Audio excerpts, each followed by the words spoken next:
et qui devait payer dans un procès à la fin de l'année. Malheureusement, entre-temps, il y a eu des rebondissements. Et il est mort.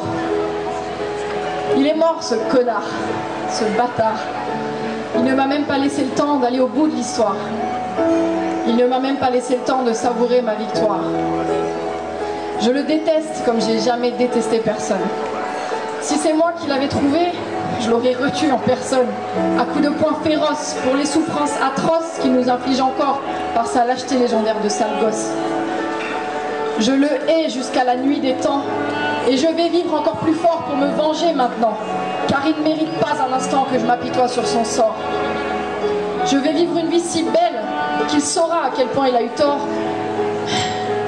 et je vais continuer de le hanter jusque dans sa putain de mort. Cette mort que j'ai souhaitée, certes, si longtemps et si fort, mais il a encore essayé de sauver son honneur en laissant une note agrémentée d'un pauvre cœur. Je vous aime, pardonnez-moi. À moi, on me la fait pas. Quand on aime, on ne triche pas. Alors juste ferme ta gueule et casse-toi. Je me réjouissais à peine du dénouement de l'histoire. Le procès publiquement ouvert qu'il aurait dû y avoir. Mes amis, ma famille qui auraient pu m'y soutenir. Une putain de peine qu'il aurait envoyé se faire voir là où ceux qui ont fauté se font défoncer la mâchoire. Et lui, roi de l'esquive au royaume des trouillards, il se balance au bout d'une corde et il nous laisse bien choir. J'étais lancée à vive allure dans de très belles aventures, dans une vie qu'il avait détruite et dont j'ai fait une réussite. Et lui, il me tacle en plein élan. Il triche comme d'hab et il se pend. Balayette, plaquage et blanc, émis, anéanti. Mais seulement pour un temps. Je me laisserai pas abattre par un abruti.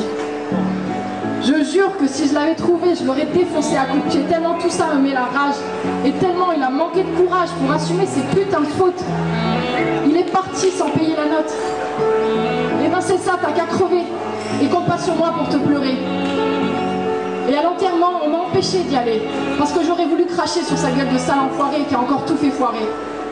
Et ouais, je sais, juste de mots grossiers. Mais il n'y a que ça pour me soulager.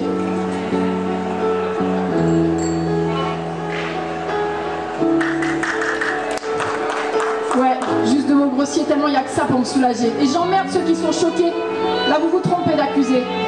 Laissez-moi déverser ma haine contre cet homme aux mœurs malsaines. Ne me demandez pas de me calmer quand j'ai envie de tout faire péter. Avec ma mère, on commençait à peine à se comprendre, à se redire je t'aime. Et lui, il fait son cinéma, et la revoilà loin de moi, à pleurer sur sa pauvre gueule et à me dire s'il te plaît, tais-toi, quand je balance ce que je ressens et que je lâche mes nerfs comme ça. C'est le monde à l'envers. Et dans un dernier effort, je voulais voir sa sale tête de mec bel et bien mort pour pouvoir tourner enfin cette page beaucoup trop gore et pouvoir passer à autre chose. Mais il n'est pas trop tard. Et j'irai un soir me balader sur sa tombe de connard pour cracher. Point barre, fin de l'histoire.